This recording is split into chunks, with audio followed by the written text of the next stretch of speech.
Zona Spiropali, po ju dëgjoj që nga fillimi i seancës që i drejtoheni deputetëve, edhe ministrave, edhe tuaj edhe tanëve me emra personal. Flamur, Toni, Taulante. Jo, me emër mbi emër, ndryshon. Unë e di që sipas kodit etik dhe rregullores, ju duhet i drejtoheni me zoti zonja. Por ndoshta ju ka ndikuar shoqërimi i shpesht me bandat gjatë fushatës elektorale. Mirë mbyllë mikrofonin. Gazmend Bardi ka fjalën, përgatitet Erion Braçe. Besoj që ata që janë të nderuar në emrin e tyre të plot, jo emër, po emër dhe mbi emër, besoj e çmojnë që thirren emrin e tyre prej politikani. Elisa Spiropali, të pashi që zgjuar herët sot, e lemerisur nga qëndrimi i Partisë Demokratike mbi zgjedhjet dhe përfshirjen e elementëve kriminal në zgjedhje, ti jemi vërtet merdi keq për ty, më kujtua konferenca për shtyp, edhe ajo e lemerisur doli, e Lindita Nikollës disa ditë përpara se tikte nga detyra, se kishte zbuluar një spiun dhe i kishte ardhur një letër, kishte zbuluar një spiun dhe doli e të merruar, tha, shqiptar, tha, të dini sa kam vuajtur mbrëm, tha, kam lexuar, tha, një letër, tha, ku kemi zbuluar një armik, një spion, dhe dola sot në mëngjes, tha, nuk kam fjet gjithë natën, por t'ju bashkë ndarë me ju, tha, shqetësimin që më shoqëroi gjatë natës. Fiks sot në konferencën tuaj, më kujtua ajo konferencë, uroj të mos kesh njëjtin fat me zonjën Nikolla, duke akuzuar opozitën që pse thot me zë të lartë të vërtetat, jo vetëm të 11 majit, po të asaj që ka ndodhur gjatë tyre 12 viteve gjatë qeverisjes së Edi Ramës. S'parim lejoni Elisa Spiropali, me qenë se është etike drejtimi me emër dhe me mbi emër ndaj kolegëve, të kujtoj që bashkëpunimin e elementëve kriminal me partitë politike nuk e thot më vetëm Partia Demokratike. E thon gjetjet paraprake të raportit të OSBE Odirit, ku në faqen 2 thot: çështje të tjera shqetësuese përfshin tentativën për ndikuar pa të drejtë tek zgjedhësit në nevojë, si dhe ndikimi i elementëve kriminal në partitë politike. Dhe nëse ju mendoni që opozita këtë shqetësim, që nuk është shqetësim i Partisë Demokratike, është shqetësim që lidhet me interesin publik, nuk do ta ngre në çdo institucion ndërkombëtar, ku sigurisht vlerësohet ecuria e Shqipërisë drejt Bashkimit Evropian, e keni shumë gabim. Ne do ta themi, dhe do ta themi me zë të lartë, sepse ne duam antarësimin e Shqipërisë në Bashkimin Evropian, po e duam Shqipërinë me të njëjtat standarde zgjedhjesh si në Gjermania. E duam Shqipërinë me të njëjtat standarde zgjedhjesh si Italia. E duam Shqipërinë me të njëjtat standarde zgjedhjesh si Franca. Nuk e duam Shqipërinë në mes të Europës me standarde të njëjta zgjedhore si Rusia. 2 janë vendet që deri tani janë akuzuar në raportet paraprake dhe më pas në raportet e vlerësimit vëzhguesve ndërkombëtar të zgjedhjeve, pra të raporteve të OSBE Odirit, se kanë mohuar mundësitë e barabarta të konkurimit për partitë politike. Është Rusia dhe Serbia. Vendi i tretë në glob që merr një vlerësim të tillë është Shqipëria. Dhe ne këtë do ta themi. Do ta themi sepse qeverisja Elisa Spiropali bazohet sipas kushtetutës, nenit 1 të kushtetutës, në një sistem zgjedhjesh që garanton vetëm 2 gjëra: lirinë e votimit dhe barazinë e palëve në garë. Dhe sipas OSBE Odirit, ju keni cënuar edhe lirinë e zgjedhjeve, edhe barazinë e zgjedhjeve. Edhe nëse nuk bazohet në zgjedhje të lira dhe të barabarta, i bie të bazohet tek ajo që thot raporti Odirit, tek mbështetja e elementëve kriminal. Që ne i pam në këto zgjedhje, ndryshe nga çdo zgjedhje tjetër, të dilnin edhe përpara kamerës dhe të kërcënonin dhe të intimidonin deputet të këtij kuvendi. Dhe si kryetare e kuvendit, në vend që të rije pa gjumë pse opozita thot të vërtetat e veta dhe të vërtetat e çdo shqiptari në Parlamentin Evropian, do duhet rije pa gjumë se si një banë kriminale i del përballë ditën e zgjedhjeve pasi ka pushtuar qendrat e votimit, i del përballë dhe intimidon deputet të këtij kuvendi. Të siguroj se nëse do të kishte ndodhur ty apo cili do prej kolegëve socialist e njëjta situatë, dhe këtu po flas për veten, të paktën mua do më kishte në krah. Sepse nëse politika apo një politikani ju i vini përballë një band kriminale, një organizat kriminale, kjo nuk është më politik. Ky është banditizëm. Dhe ju e keni kthyer politikën në banditizëm. Nëse i cilin qark, se i cili prej kolegëve tuaj të Partisë Demokratike nuk kishte përballë anonimët, se foli Zoti Balla për listat. Nuk kishte anonimët që kishit vënë ju në për lista.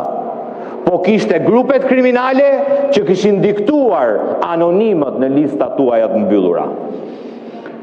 Kemi akuzuar për mbështetje të një grupi kriminal në Tiranë, grupi Xhababëve, të ministrit e ekonomisë. Ka marrë vota një lloj sa deputeti Erion Braçe. Keni dëgjuar ju të themi ne për Erion Braçen që ja kanë bërë votat grupet kriminale? Nuk ka ndodhur. Dhe ne nuk mund ta themi këtë gjë. Por që ministrit të ekonomisë votat ja bën grupet kriminale të Tiranës, këtë e dini dhe ju. Po ju nuk keni guximin ta thoni. Dhe me qenë se ju nuk keni guximin ta thoni, na akuzoni ne për balt, sepse dalim dhe e themi ne. Janë këtu në sallë kolegët e Partisë Socialiste që kanë qenë pjesë e listave të hapura të Partisë Socialiste dhe nuk kanë fituar, sepse nuk kanë pasur mbështetjen e Xhababëve. Mbështetjen e Xhababëve e kishte Blendi Gonxhe, prandaj fitoi ai. Po mirë, me qenë se këto nuk e thot e Tilda, me qenë se e shoh këtu, e Tjeni e Merrall, edhe pse e din që kjo është e vërtet, që unë po them këtu në foltore, ç'a do të thot? Se nuk duhet ta themi dhe ne. Patjetër do ta themi. Se nëse në këtë kuvend ka vend edhe për njerëz që përfaqësojnë qytetarët, edhe në rradhët tuaja. Njerëz që kanë ardhur në këtë kuvend me votë të qytetarëve. Po ka vend edhe për ata që i kanë sjell grupet kriminale për t'i shërbyer grupeve kriminale, kjo nuk është më politik, është banditizëm. Dhe ne nuk duam që Shqipëria të shkojë në Bashkimin Evropian si një vend që ka zëvendësuar politikën me banditizmin. Kurse si, ne duam që Shqipëria të shkojë në Europë një orë më parë dhe ka një gjë për cilën kjo opozit në 12 vite nuk ka kushtëzuar miratimin e asnjë ligji në këtë kuvend, kanë qenë vetëm ligjet që lidheshin me rrugën europiane të Shqipërisë. Një javë pas 11 majit kemi rikonfirmuar që votën e deputetëve të Partisë Demokratike për çdo iniciativë që lidhet me rrugtimin e Shqipërisë në Bashkimin Evropian do ta keni gjithmonë. Por ne të vërtetat që fshini ju, që i dini një lloj si ne, por nuk keni guximin t'i thoni, ne do t'i themi me zë të lartë. Kur nuk ka ndodhur që një parti politike të zëvendësohet në zgjedhje 100% nga shteti. Asnjë kandidat për deputet nuk mund bashk edhe partinë, edhe policinë, edhe prokurorinë, edhe tenderat, edhe paratë e korrupsionit, është e pamundur Prandaj gara duhet jetë e barabartë. Dhe këtë nuk e themi ne, që ju i keni përdorur këto. Nga policia te shërbimi informativ i shtetit, nga prokuroria te çdo zyre e shtetit me licenca, tendera, koncesione, PPP, para korrupsioni e gjitha me radhë. Dhe në fund, me qënë se zotrisi këshin sjell atë letrën dhe gënjeu këtu hapur për atë që është shkruar në atë letër, që ne kemi shpërndar në çdo kancelari ndërkombëtare, të njëjtën gjë keni bërë dhe ju. Vetë se ju, ndryshe nga ne, nuk keni marrë autorsinë për asgjë, po ja keni lënë faturën task force-s. Pra alibia juaj e vetme për dhunimin e zgjedhjeve ishte që prokuroria e posaçme, prokuroria e përgjithshme dhe komisioni e mbarova dhe një minutë zonja kryetare.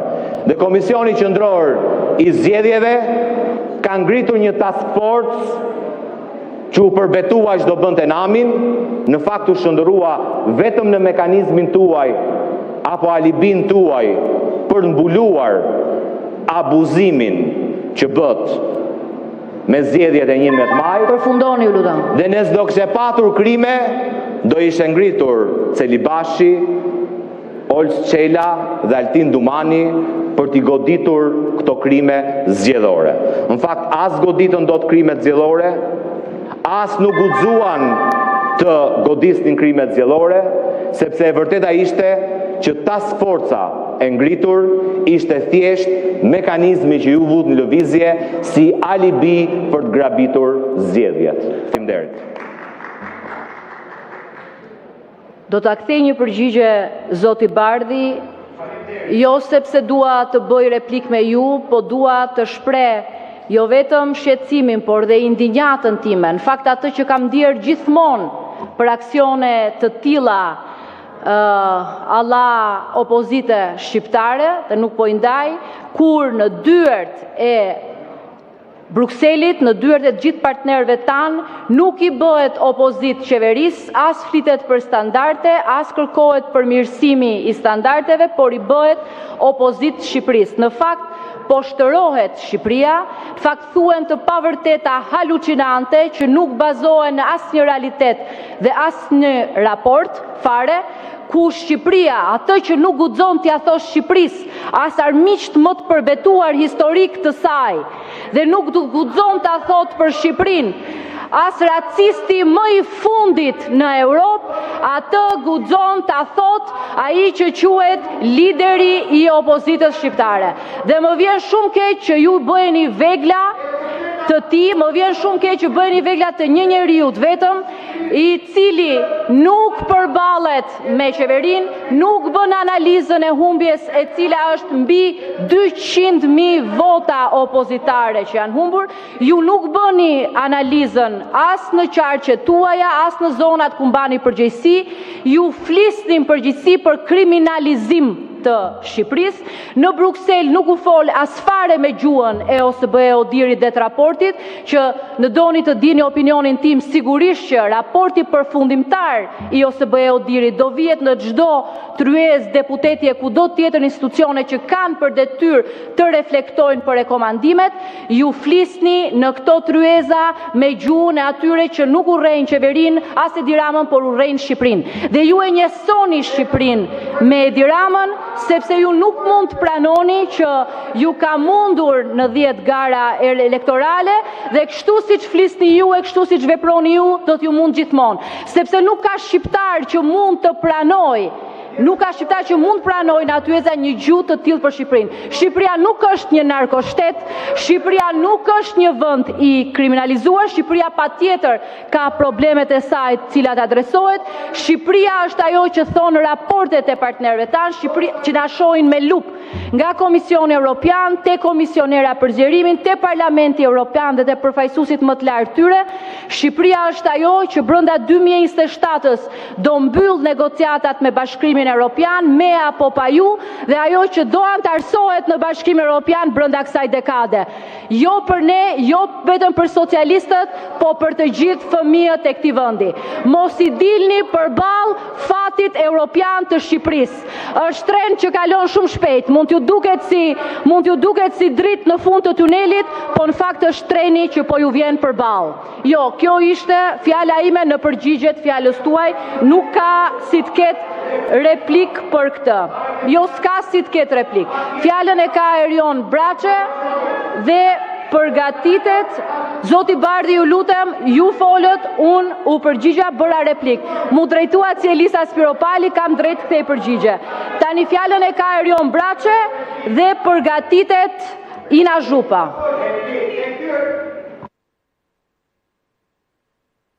Ishte replika ime. Ka replik mbi replik. Zoti Braçe ka fjalën, zoti Bardhi, jo, ju mund ta përmendni ne me emra sa herë doni, ne nuk kemi drejt të kthejmë përgjigje, ju duhet të ktheni përgjigje prap. Jo, uluni në vend, fjalën e ka Erion Braçe, përgatitet Ina Zhupa. Mund ta merrni fjalën në vend për procedurë. Erion Braçe, zoti Braçe ka fjalën, përgatitet Ina Zhupa. Zonja Zhupa. Zonja e nderuar Zhupa.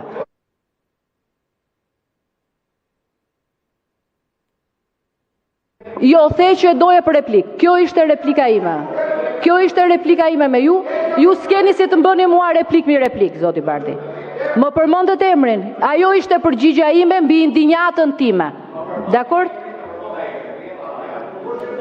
Për çfarë doni fjalën? Për çfarë doni fjalën pra?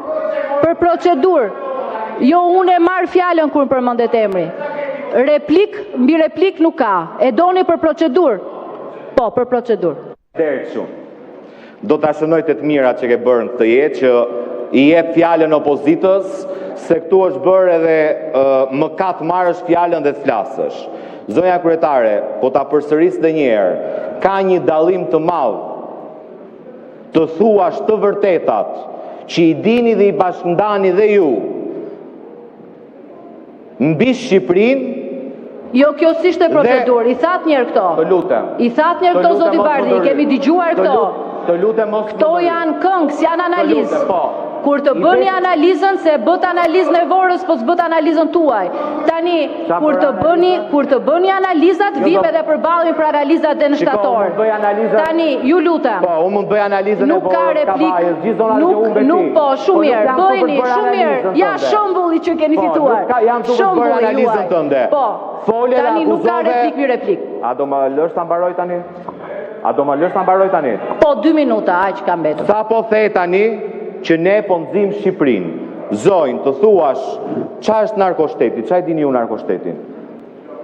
Që do vi Troplini të bëhet kryeministër? Jo. Ka përkufizim narkoshteti. Narkoshteti, zonjë, narkoshteti është ajo që ka 4 vite që thot opozita. Që porti i Durrësit i është vënë në dispozicion për trafik ndërkombëtar droge bandës së Troplimve. Ne e kemi thënë me zë të lartë, ju e keni mohuar. Tani vjen antimafia italiane dhe thot, zonja Spiropali thot, mos aktro kur flet. Thuaj të vërtetat mbi Shqipërinë, që po, porti i Durrësit është një han pa porta në pronësi të një bande kriminale, si që ishte banda e Durrësit. Ja, sërish kjo s'është procedurë dhe nuk lejoj prap të lidhni baltë këtu i thash kishit për të thënë. Zoti Braçe ka fjalën.